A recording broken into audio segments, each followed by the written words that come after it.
Utilizando como ensina na redução da taxa de infecção de pacientes com fraturas do pilão e do platô tibial com o Dr. Fábio Lucas.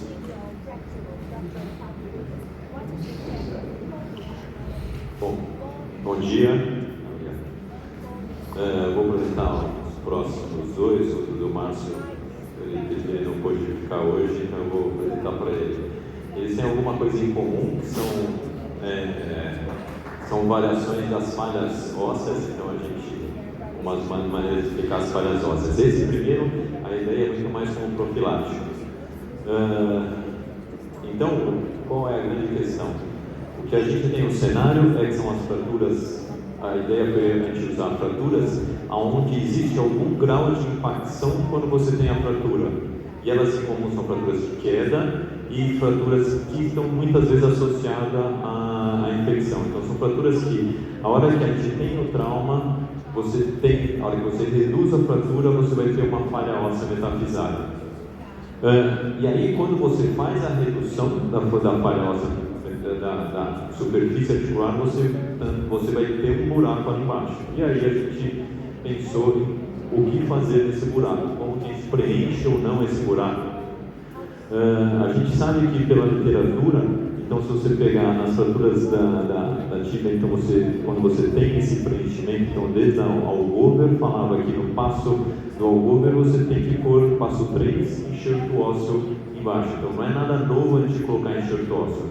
Como surgiram as placas bloqueadas, a gente começou a usar menos enxerto ósseo, a placa segura, mas será que realmente segura, né?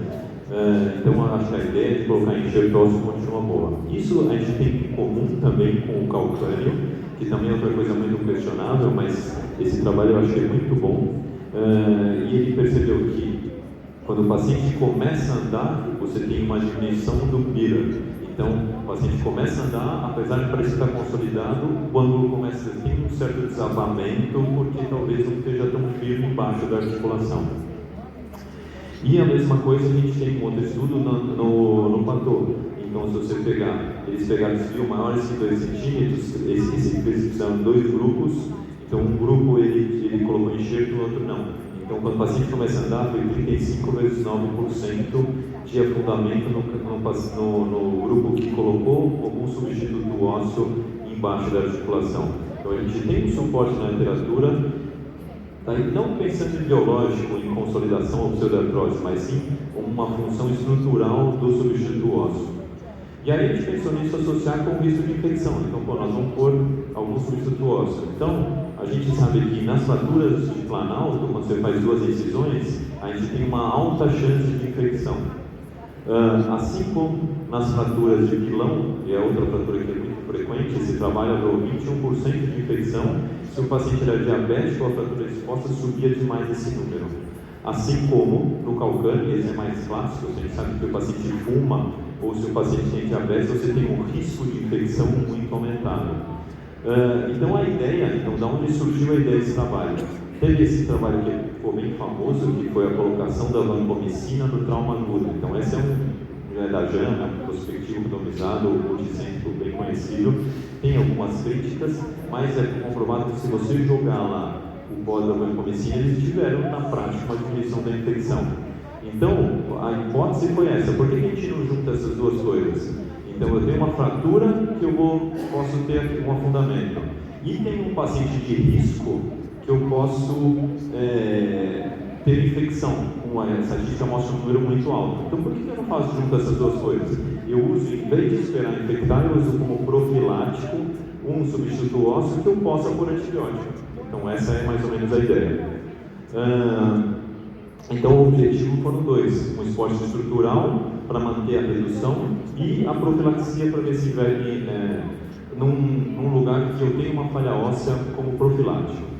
Então, foi um corte retrospectivo, um braço único. A gente teve uma sequência de 14 pacientes, 15 casos, teve um calcânio lateral. Critérios de inclusão, então, fraturas de planalto, pilão e calcânio, sendo que eles tinham que ter pelo menos um desses fatores de risco, ou diabetes, ou tabagismo, ou ter sido fratura exposta. A intervenção, então, a osteossíntese era feita conforme a técnica que ia fazer, a gente não mudou a técnica de osteossíntese. Tratou casos com parafuso, com placa, com pilão, enfim, com fixador, para todo o mesmo jeito.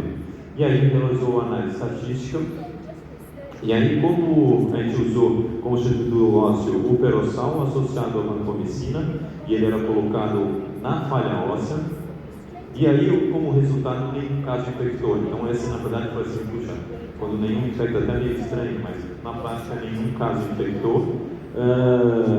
Lógico, é um N pequeno, mas realmente foi um resultado que chamou a atenção e realmente todos evoluíram bem.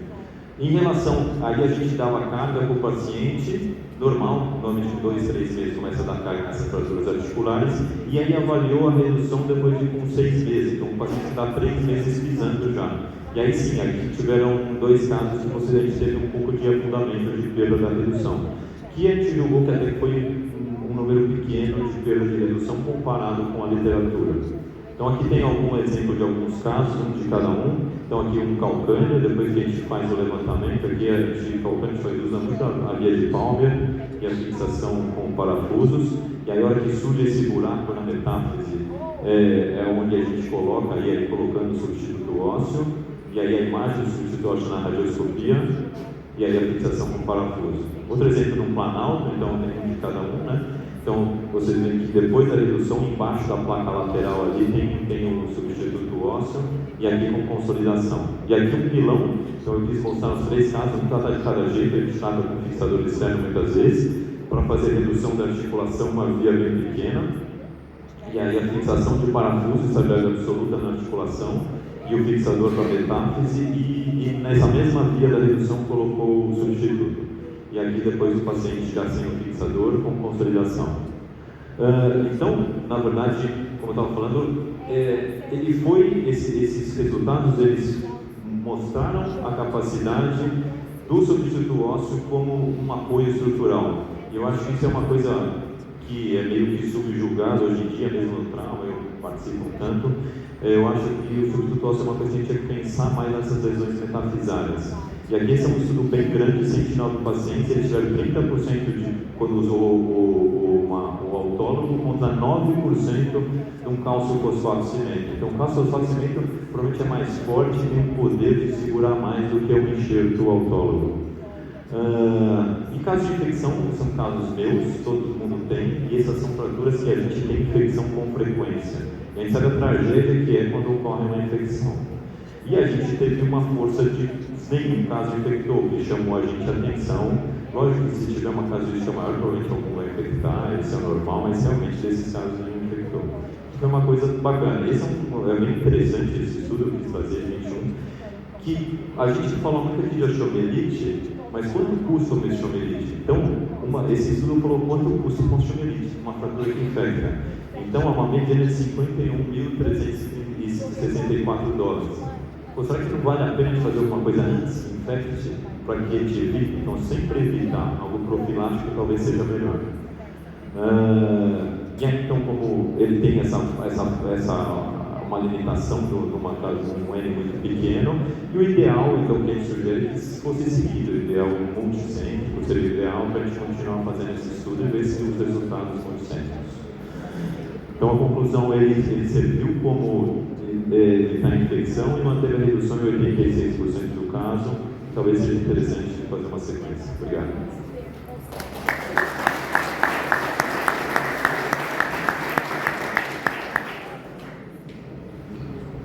Bom, Fábio, mais uma vez a justificativa para a gente escolher esse trabalho para apresentação é uma novidade, né, de tentativa de prevenção de infecção em casos de trauma, que é uma coisa que a gente não se preocupa muito, e essa seria uma opção.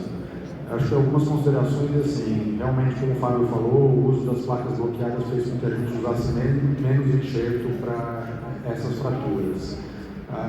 Apesar disso, eu queria perguntar para a plateia, assim, quem que costuma fazer enxerto na falha óssea no defeito metafisário que fica com uma redução de platô ou de pilão tibial ou de calcânio na prática do dia a dia? No geral. Tá. Talvez assim, a ideia do cirurgião de agregar a morbidade numa segunda cirurgia de retirada do enxerto faz com que a gente use menos, né, e pense menos nisso. Então, nesse sentido, acho que o uso do substituto é algo que pode mudar a nossa prática. Um comentário. Eu queria perguntar para você, Fábio, assim, como você falou, uma limitação grande é 0 casos de infecção, mas em 15 fraturas só operadas. Esse trabalho, essa linha de pesquisa vai continuar? Vocês vão continuar fazendo? Porque acho que essa é uma ideia boa. Na verdade, esse trabalho já saiu ao aceite da ACTA, então isso é uma coisa bacana, porque às vezes a gente faz trabalho e acaba não publicando, que é muito ruim. Então esse trabalho eu já mandei dessa forma para aqui, já foi aceitado, a arte ortopédica foi aceita. Mas sem dúvida o ideal, a gente fizesse muito sempre, eu acho que a gente ia fazer mais. Uma coisa que eu contar na diretoria sempre tentei, eu acho que não é fácil, mas a gente tentar fazer o mundo sempre ia ser excelente. Acho que a ideia se fosse um museu, se você olhar, são fraturas frequentes, tem um monte. E diabético, e que fuma ou exposta, também tem um monte. A gente excluiu os que não eram diabéticos, nem exposta, nem fumava. Mas eu acho que seria muito bacana. Isso fala a favor de uma das ideias da comissão científica e da diretoria, é que a ASAMI comece a estimular a produção de trabalhos multicêntricos, porque acho que essa é uma função que a sociedade pode ter. A gente sabe que a casuística das coisas que a gente trata é difícil fazer trabalho num centro único, né? Então, casos de qualquer outra patologia, colisão, deformidade, problema de regenerado, pseudoartrose, então isso é algo que fala a favor de uma ideia que a gente tem de estimular trabalho de multicêntricos a partir de uma organização que a Comissão Científica da ASAMI pode ajudar. É isso. Então, parabéns pelo trabalho, Fábio. E aí agora a gente vai seguir com ele mesmo apresentando tratamento de osteomielite